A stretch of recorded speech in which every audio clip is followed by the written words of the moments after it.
Welcome to Innovating Green, where we dive into the world of sustainability, forestry, and we explore the efforts of innovation to try to make a world a better place. I'm your host today, Romain Pison, and today we're delving into the hot topic of environmental sector and conservation in general. Specifically, I would like to talk about reforestation versus conservation and what is best for our planet. And to help us in this debate today, I'm very, very happy and honored to have Mike Davies, who is the CEO of the Social Carbon Foundation and Standard as well. But he's going to introduce himself. Hi, Mike, and welcome. Hi, thanks for having me. Mike Davies. I'm the CEO of the Social Carbon Foundation, which manages the Social Carbon Standard. We're a voluntary carbon standard focusing on nature-based solutions, originally created in Brazil back in 2005. Where we supported over 60 projects.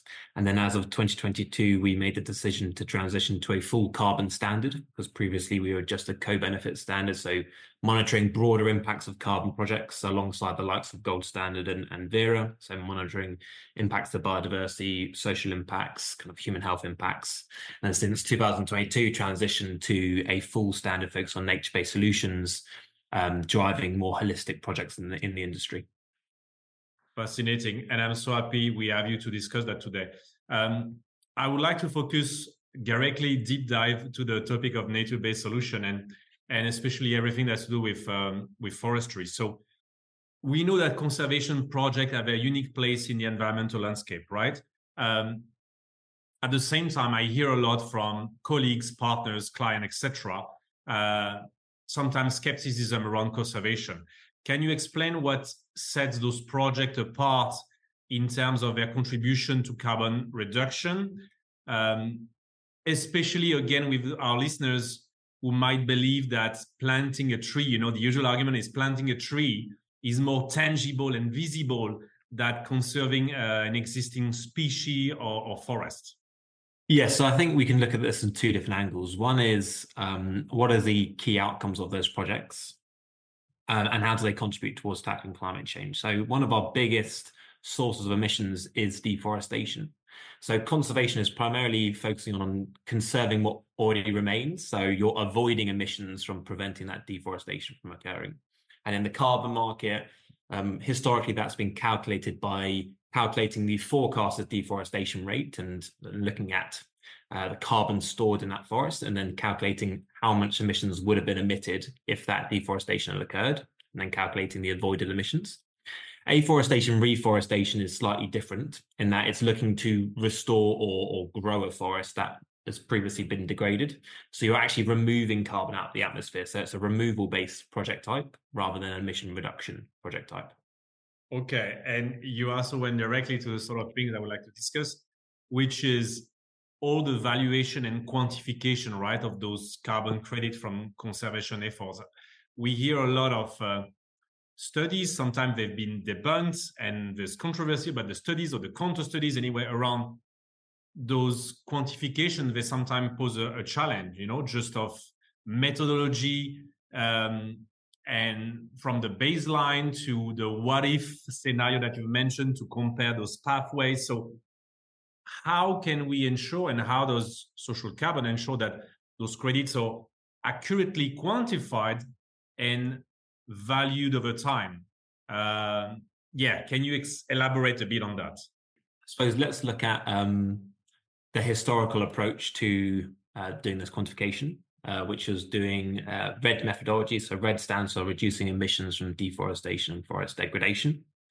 Now, as I mentioned earlier, that was calculating what is the carbon stocks of that forest that exists, and then what is the deforestation threat and likely deforestation rate as a percentage. So, for example, if you had a plot of land which had was very dense of forest and it had a carbon stocks of say 200 tons of carbon per hectare, and you had a forecasted deforestation rate of say 2%, you can then calculate the potential emissions that would have occurred if that deforestation had taken place. The challenge with that is it's based on a lot of forecasts. So rather than doing direct measurements in terms of what actually did occur, because you're basing it on theoretical scenarios of what deforestation may have occurred, it's all very tied to your assumptions on how to calculate that deforestation risk, and also how you measure the carbon stocks of that land to do the calculations. And some of the criticisms were that the deforestation rates were greater than other approaches had calculated, resulting in overestimation of the emission or avoided emissions that have occurred from those project types. Now, Okay. Yeah, sorry, go ahead, please. So on the kind of approach we've taken, so we have a conservation methodology, which is for areas of biodiversity importance. And the approach we've taken is slightly different in that we only support project areas that are vulnerable to deforestation, and they are in an area of biodiversity importance, classified by the IUCN. But we measure the carbon slightly differently. So RED historically was measuring emission avoidance, so forecasted deforestation rate and loss.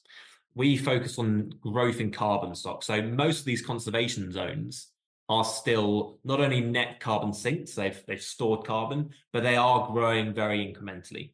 So our approach is, rather than using forecasts or estimates as to what deforestation would have been, rather let's focus on what is the growth in the carbon stocks of that forest which you're conserving, and then also measuring, is there any deforestation in that, to calculate if there's a net removal achieved by those projects. So our approach is more focused on doing real measurements rather than forecasts, and measuring the changes in carbon stock of that forest. If it doesn't sequester carbon, you don't generate carbon credits. Likewise, if it does sequester carbon and there's been no deforestation which has offset that, that's when you may be eligible to issue carbon under the methodology. Okay. I mean, we could almost stop there because you nail it now. And this is very clear. So what you're doing at Social Cargo has nothing to do with what we've seen. Tell me if I'm wrong, but what we've seen of the evolution from RED Plus to jurisdictional RED Plus. It's a totally change of mindset in how you're going to measure. It has nothing to do with, or maybe you use some satellite or remote sensing, but it's not about forecasts and comparing trends and historical trends with a baseline and then what could happen. It's actually the real removal of carbon that is correlated with how much you increase in terms of carbon sink within that forest. Is that correct? Yeah, so I think to build on that further, so if we look at the jurisdictional and give some context as to what's happening on that side of RED. So with the historical RED, it was project focused. So you had a specific project at, say, 50,000 hectares. And what you'd do is you would typically select reference areas. So you'd select areas which are comparable to your project area and then use that to estimate what deforestation could have occurred. What the jurisdictional approach is taking is, rather than looking at specific reference areas comparable to your project, it's looking at an entire jurisdiction. So it's measuring deforestation within that entire jurisdiction. And if the standard that's being used supports it, you would then nest your project in. So say you had a whole state in Brazil, let's say state of Tocantins, and you had a project within that state, you'd calculate what was the avoided deforestation compared to historical years for that year. And then you would include your area in that, and then you would have a contribution to that net avoided deforestation. So it's looking at a much larger scale, rather than what was occurring previously. In one of the criticisms is that you could almost cherry pick the reference areas for your project to optimize and maximize the deforestation rate and claim more credits. Got it. Okay. And now, so my next question, okay, we've covered all the RED, that's very clear. How does that differ from the social carbon methodology? In particular, I would like to talk about SCM 006. What are the methodology or the technologies you can use to make those measurements? Because now we're talking about a totally different approach to measure this increase in the carbon removal potentialities, or actually the actual removal. Yeah. So there's multiple different approaches. So a project would need to be monitoring at a minimum two key areas. So one is the carbon or carbon stocks and the changes, and also if there's been any deforestation, which when you're doing that analysis, you'd be covering them both at the same time. So typically, if you're measuring that deforestation, if there is any deforestation that occurs or degradation, you can measure that using satellite imagery. and using the various publicly available tools to do so. In terms of measuring the growth in the carbon stocks, it's slightly different. So if it's as a secondary forest, so it's fairly young in comparison, so it was degrading, it's regenerating, then there's an opportunity to use remote sensing such as satellite imagery to measure that change, because it can sometimes be quite drastic, the growth in carbon stocks of doing so. If it's a primary forest, so it's relatively well preserved and there hasn't been significant degradation in the past, that growth rate will be significantly smaller. So it might be less than 1 ton of carbon per hectare. And as a result, typically the best approach to measure that is by doing field measurements. So you have multiple sample plots on your project area, and then you're measuring almost every year the changes in carbon stock within that project area. So you're having direct measurement, because it's such a small change that sometimes the remote sensing and satellite imagery just can't pick it up. Yeah. On top of that as well, so if we go to the extra requirements the methodology has, so not only are you going to be measuring the deforestation rates that occur in that project area, ideally none, but there may be some on occasion, and the growth in carbon stocks. What makes social carbon really unique from other standards is that we mandate projects to be monitoring broader impacts of their projects. So not just looking at carbon, but also monitoring the impacts of biodiversity, the impacts to the natural ecosystems, the social impacts of their projects, the human health impacts, and also the financial impacts. So they're more holistically designed. And we have a requirement for continuous improvement. So you will have at least 18 indicators to track all those different resources, which was initially built around the sustainable livelihoods approach. And then all those projects need to be monitoring those indicators and demonstrating maintaining those levels or continuously improving them over time. So a project, for example, that might be sequestering a lot of carbon if it's an afforestation project, but then it's having a detrimental impact on the local communities or on biodiversity, it won't be eligible to issue carbon under our standard, because we have thresholds for what we think a high quality project needs to look like. And ultimately it comes back to resilience as well. The more you have the local community involved, you consider biodiversity in these more holistic viewpoints, the longer term results that project will deliver, because it's being designed with the local environment in mind and the local stakeholders. Interesting. So we go way beyond just carbon. Does that mean, if I can push you, and I don't know if you have a bit of data on that or not, does that mean still is because you go beyond and it involves more field monitoring and measurement, etc., that the cost of monitoring and making sure everything is done right could potentially be a bit higher than other projects that rely more on remote sensing? So I think by having all these extra requirements, there is going to be an inherent increase in resources needs to do that monitoring.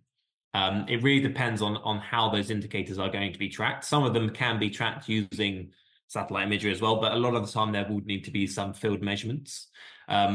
Again, if the project is already doing field measurements to verify the incremental growth in carbon stocks of that forest, it can also be doing biodiversity surveys at the same time and other monitoring to address some of the other indicators. But yes, there is an inherent cost of doing so. But we think that cost is necessary, and also projects will typically get a premium price for their credits because they've demonstrated that broader impact beyond just the carbon piece. Of course, I understand, yeah. And we've seen definitely, I think recently and even more so currently, a shift towards the requirement to have a high integrity, sort of credits and robustness. And I think there's a key demand, and a split a bit. So I've seen, at least, I don't know if you concur, in the market between the less credible credits that maybe also reflect the pricing versus a demand for a sort of credit that are very scarce on the market, but come with a price tag. But I mean, we don't do things the right way without putting a certain level of effort and investment in there. Is that something you've seen as well in the sort of partners and developers you work with or you talk to? Absolutely. I think what we're seeing now is by purchasing credits from projects that may not be going this extra mile, there is a reputational risk and to organizations, and to avoid that, they are now targeting those higher quality projects. So there's definitely a drive towards that. And ultimately, if you're doing a really good quality, let's say afforestation project, you're planting native species, you're not doing a monoculture, that will deliver a number of broader benefits beyond the carbon, including biodiversity benefits, but it is also inherently more expensive to do. And as a result, there needs to be that premium price to justify that. And what we're starting to see in the market is an increased appetite for those kind of projects. One, because they're more resilient, so they can, they're non-permanence risk, so the risk of any carbon results being achieved being undone in the future reduces. But also from a reputational standpoint, it looks far better to have supported a project like that than a monoculture or a project which it's questionable whether they're additional or not. Definitely, that makes sense. Thank you so much, Mike. If I could have a last word, circling back to my initial question, what would be your sort of, not final message, but an additional comment to some of our listeners that would ask you, where is the best, the most efficient way to invest today, if I compare putting $1 or planting trees somewhere versus following the social carbon approach on those high value of biodiversity area, what would be the sort of help or guidance for decision making that you would like to share? Yes, good question. The reality is we really need to preserve what remains. So a lot of these primary forests have such unique biodiversity and characteristics, you can't replicate them once they've gone. I think there was a recent study in the Atlantic forest in Brazil, and in 1 hectare they found over 440 different tree species. Wow. And since 1990, they've already found 30 plus new mammal species. So these areas are so important, so unique from a biodiversity standpoint. If we lose them, yes, you could try and do a really rich native species restoration, but it's never going to be an exact replica of that lost forest. That being said, there is a real need to restore what's been lost and do these native restoration projects. Those will typically be more expensive because the cost of doing that planting, particularly for getting a rich species diversity, is high, but it also delivers a huge benefit in that you're expanding that forest, you're creating new habitats for wildlife and so forth. But there is typically a higher cost per credit for that, just because the cost of doing that restoration, particularly in the early years, is quite high. Because of the labor needed, the cost of purchasing seedlings and so forth. So if you were to compare the impact, they're both extremely important. Both are needed in parallel. The cost for conservation is typically going to be slightly lower just because you're more focusing on activities to preserve and protect what's there rather than directly plant something in the ground, particularly in the initial couple of years. But again, for both projects, they're going to be delivering so many broader benefits if designed properly beyond just the carbon, that they should be on the top list for both projects. The key thing for them is just making sure as a buyer, they understand how the carbon's being calculated and there is clear rationale behind the calculations and they can be replicated so that they feel comfortable in the results being claimed. Makes sense. Mike, your insights today have been incredibly enlightening. Thank you so much for sharing that with us. My pleasure. And to our listener, thank you for tuning in to Innovating Green. We hope that today's discussion has provided you with a deeper understanding of conservation, reforestation, and nature-based solution, and what the work of social carbon is doing across our continent. Thank you so much.